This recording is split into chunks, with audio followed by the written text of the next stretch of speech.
एपटे गणमाध्यम विरोध में सीमा टपुछि आक्रोश।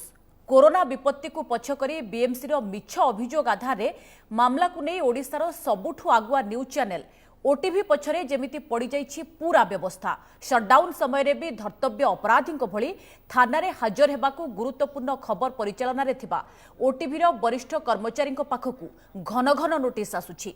आईनजीवी मतरे पुलिस एभली आचरण संपूर्ण बेआईन, केवल गणमाध्यम को भयभीत कराई हैरान करबा पई ही उद्दिष्ट।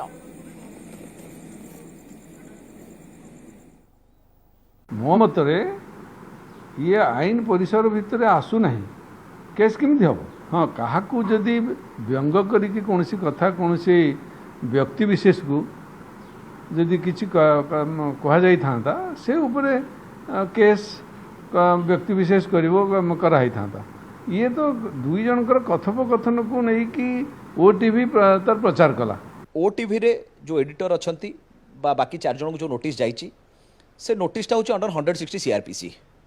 160 सीआरपीसी रे जहाँ को नोटिस दिया जाए से नोटिसटा विटनेस को दिया जाए, आक्यूज को दिया जाए नहीं। तेणु जहाँ को आप नोटिस दौरान एज ए विटनेस सहित ट्रिटमेंट विटनेस भाया करा उचित, आक्यूज भाया करा उचित।